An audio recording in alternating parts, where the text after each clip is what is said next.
Bonjour, à la une des quotidiens de ce lundi 5 novembre 2018, l'Observateur est revenu sur le rappel à Dieu du Khalife général de la communauté de Ndiassane, Cheikh Bou Mohamed Kounta, survenu hier à l'hôpital principal de Dakar. L'Obs parle désormais d'une controverse autour de la succession du Khalife de Ndiassane, avec pas moins de 4 prétendants au Khalifa. À ce propos, un conclave est convoqué aujourd'hui pour désigner le nouveau Khalife, renseigne l'Obs. Le journal Le Quotidien nous apprend qu'El Haj Mambou Mohamedou Kounta s'est éteint à 93 ans. Ndiassane perd son bâtisseur, titre Le Quotidien. Le journal Les Échos parle d'un homme multidimensionnel et d'un acteur de l'intégration culturelle et religieuse. Mambou Mohamed Kounta était né un dimanche. Il a accédé au Khalifa un dimanche et est décédé également un dimanche, révèle le journal Les Échos. Nous retournons à la une du journal L'Obs pour parler de la pénurie de poches de sang. Le centre de transfusion sanguine à 0%, titre l'Observateur, qui tire la sonnette d'alarme. D'ailleurs, le docteur Momodou Baldé, médecin à la CNTS, est formel. Selon lui, les frigos sont vides. Affaire Transrail différent entre l'État du Sénégal et Abbas Jaber.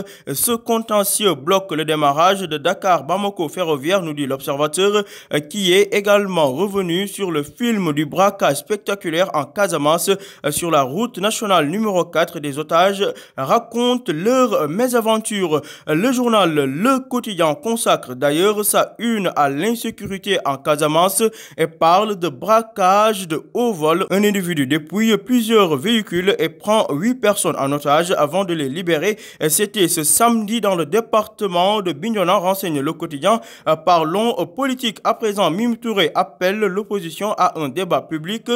D'autre part, pour ce qui est du forum sur la paix et la sécurité, Dakar sera la capitale des experts ce lundi, nous dit Le Quotidien. À la une de l'As, Cheikh Tidiane Diop, l'invalide qui s'était immolé par le feu devant le palais de la République vendredi dernier, a fini par succomber à ses blessures. L'administration pénitentiaire et l'hôpital Fann indexé. En effet, Maître Hassan Diomagnaï, son conseil regrette cette triste fin et fait remarquer que le défunt est rentré à la maison d'arrêt et de correction de Rebeuss avec ses 2 bras et en est ressorti avec un seul. L'État a une responsabilité sur le sort de Cheikh Tidiane Diop, a déclaré Maître Hassan Diomagnaï. À la une de l'As, à Guet-Ndar, les pêcheurs ont déversé leur colère dans les rues de Saint-Louis pour protester contre la pléthore de pêcheurs morts. L'As fait état de 375 morts en 15 ans sur la brèche. À la une du quotidien Les Échos, Mame Mbaye Niang is back. Le ministre du Tourisme a fait son retour et a fait sur l'opposition lors du lancement de Sénégal 2035. Selon Mame Mbaye Niang, Ousmane Sonko est une bulle et il commence à éclater. Pour ce qui est d'Adjibou Soumaré, il estime qu'il n'est pas la bonne personne pour parler car il a été Premier ministre. Toujours à la une du journal Les Échos, mes confrères se sont penchés sur les fêtes existantes au Sénégal.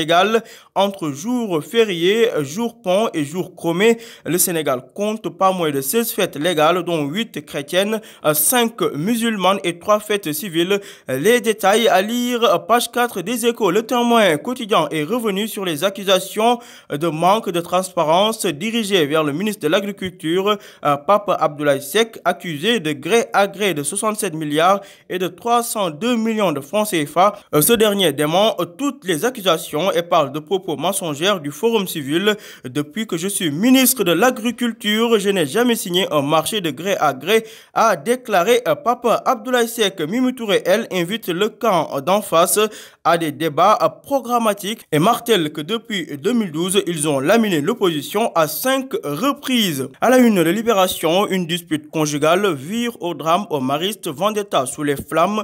En effet, suspecté d'avoir mis le feu dans l'appartement, la femme est blessée au même titre que son mari qui est le plus atteint. Ils sont tous les deux internés à l'hôpital de Grand Yoff et n'ont pas pu être entendus hier à cause de la gravité de leurs blessures. Les premières révélations de l'enquête à lire, page 5 du journal Libération. Le journal L'Obs relaye à sa une un autre fait divers survenu à Mbour où un marchand ambulant a été surpris sur un talibé de 7 ans. C'était aux alentours de 3 h du matin. Terminons avec du sport. Week-end avant la Ligue des Champions. champion, le Barça à l'arraché, le Real de Madrid ranimé. City à pleine vitesse, Kun Agüero, lui de son côté a atteint les 150 buts. La Juventus de Turin signe sa 10e victoire. Le Bayern cale, Dortmund s'échappe. Pour ce qui est de la Ligue 1 sénégalaise, première journée, GFC et TFC débutent fort, record de but également égalé. Tout cela à lire en détail dans Stade, à vos journaux et bonne lecture.